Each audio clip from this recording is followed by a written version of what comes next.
Shalom, ketemu lagi dengan saya Filipus dalam segmen Teduh with SS. Malam hari ini saya akan bawakan kebenaran firman Tuhan yang saya beri judul Ayo Bangkit.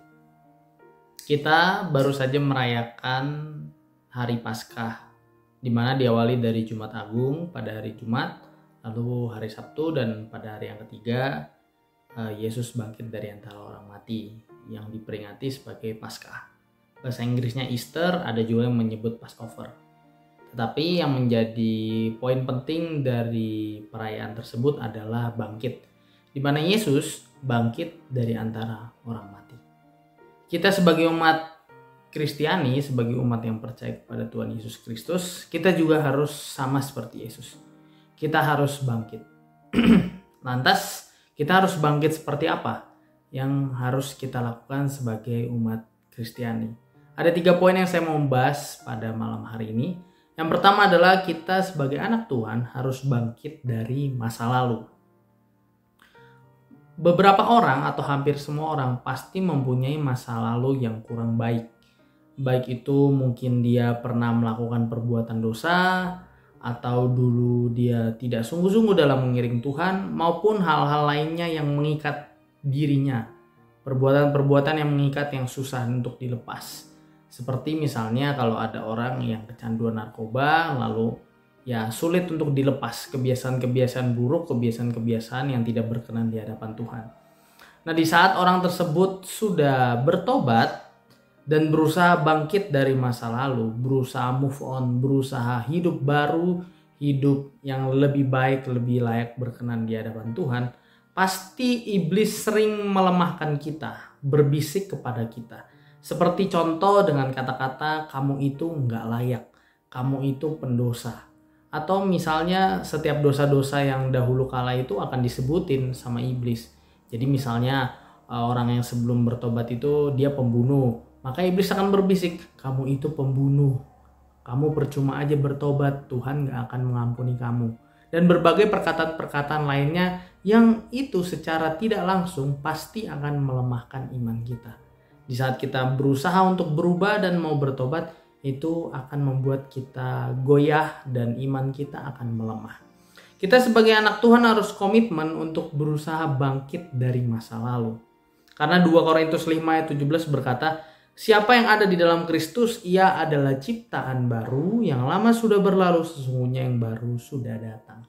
Jadi kalau memang kita ada perbuatan-perbuatan yang kurang berkenan di hadapan Tuhan yang kita lakukan di masa-masa lalu, di hari-hari yang kemarin, lalu kita betul-betul ingin bertobat dan ingin berubah, ya kita tunjukkan sungguh-sungguhan kita kepada Tuhan, dan Tuhan pun tidak akan mengingat-ingat dosa kita lagi, dan ya dengan syarat kita nggak melakukan lagi dan betul-betul kita wujudkan dalam perbuatan hidup kita sehari-hari. Yang kedua adalah kita harus bangkit dari masalah. Setiap manusia pasti punya masalah. Gak mungkin ada manusia yang hidup tanpa masalah. Bahkan ada pepatah berkata, jika tidak mau ada masalah, mending mati saja. Jadi kalau orang itu pasti punya masalah. Orang yang paling kaya sekalipun pasti ada masalah. Terkadang orang mikir, enak ya jadi orang kaya. Sepertinya dia santai, uangnya di mana aja, bisa beli apa aja. Apapun yang dia inginkan bisa terbeli. Pasti dia gak punya masalah hidupnya. Tetapi enggak, setiap orang kaya, orang yang paling kaya sekalipun pasti punya masalah. Dan sebagai umat Tuhan, dalam kita menyikapi masalah-masalah tersebut, kita harus mampu untuk melewati masalah-masalah tersebut dengan baik.